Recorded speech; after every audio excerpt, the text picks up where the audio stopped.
Great chess players don't just make the next move, they see 5 moves ahead, carefully plotting each action and its consequences. And here's what fascinates me. In 2009, a young entrepreneur named Patrick Bet-David was about to lose everything. His fledgling insurance company was being sued by a $400 billion industry giant determined to crush him before he even got started. But instead of panicking, he thought like a chess master. He assessed the board, calculated his options, and made a series of moves that not only saved his company, but set him up to build an empire. Welcome to CEO's Library, the 1% bookshelf.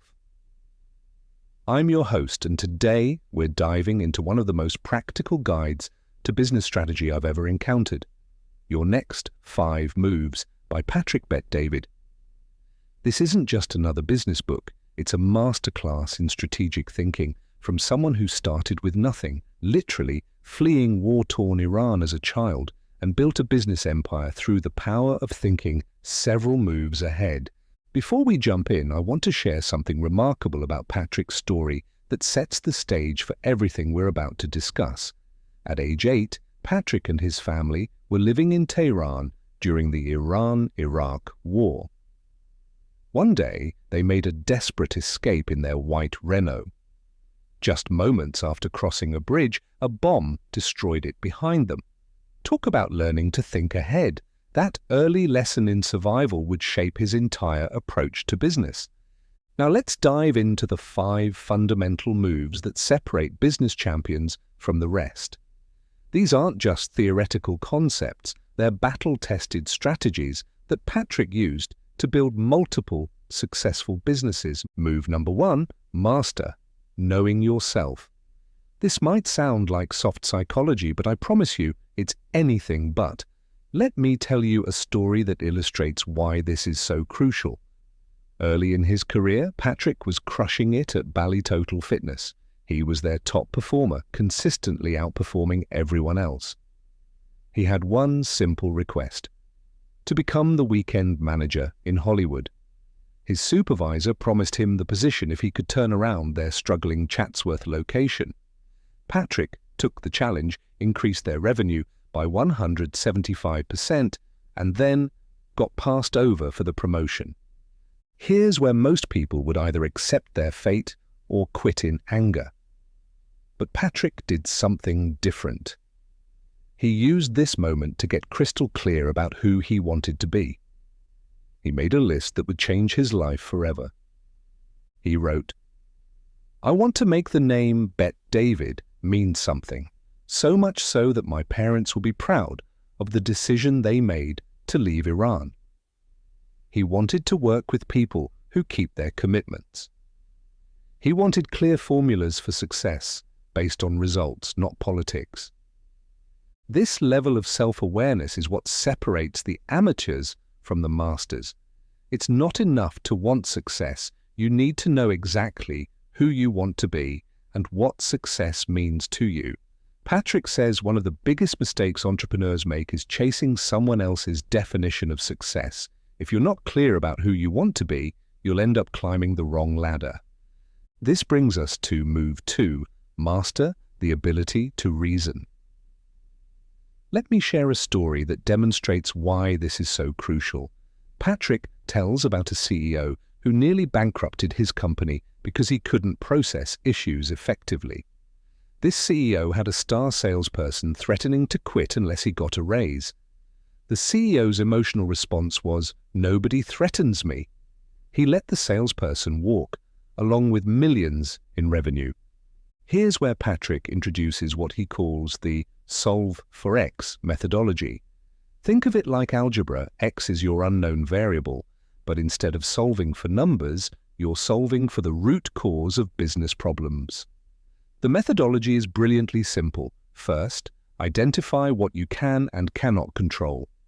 Second, focus only on what you can control. Third, develop multiple solutions and analyze their potential outcomes. Patrick used this exact method when facing that massive lawsuit from Egan. Instead of letting emotion drive his decisions, he broke down the situation systematically. What could he control? His response, his legal strategy, his team's morale. What couldn't he control? Aegon's actions, the court's timeline, the media narrative. By focusing only on what he could control, he made the strategic decision to settle, even though it hurt his pride and his wallet, because it was the move that would keep his business alive. Now we arrive at move 3, building the right team. And this is where Patrick drops one of his most powerful insights. Trust equals speed. Let me explain why this is so revolutionary. Most entrepreneurs try to do everything themselves because they don't trust others to do it right. But here's the paradox. The faster you want to grow, the more you need to trust others. Patrick shares a fascinating story about how he learned this lesson. He had a colleague named Danny who had enormous potential but was consistently underperforming. Most managers would either fire Danny or just accept his mediocre performance. Instead, Patrick took the time to understand what truly motivated Danny. He discovered that Danny's deepest drive was to retire his parents by providing for them financially.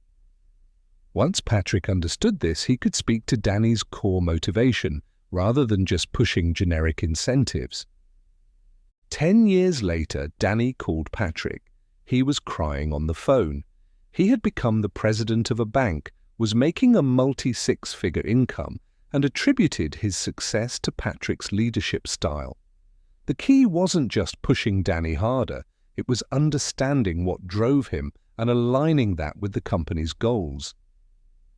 This leads to one of Patrick's most important principles, creating what he calls a principles-based culture. It's not enough to just hire talented people. You need to create an environment where they can thrive. He shares how he created 43 principles for his company, then narrowed them down to 10 core values that everyone could remember and live by. Now let's talk about move 4, strategy to scale. This is where Patrick introduces what he calls the strategy quadrant. Picture a square divided into 4 parts. On one side, you have linear growth strategies, things like improving operations and sales. On the other side, you have exponential growth strategies, like innovative campaigns and leadership development. The key insight here is that most businesses focus only on linear growth. They try to improve their existing processes and sales methods, but to achieve true scale, you need both linear and exponential strategies. Patrick provides a brilliant example from his own business. He noticed that his industry was seasonal, with 75% of sales happening in just 6 months.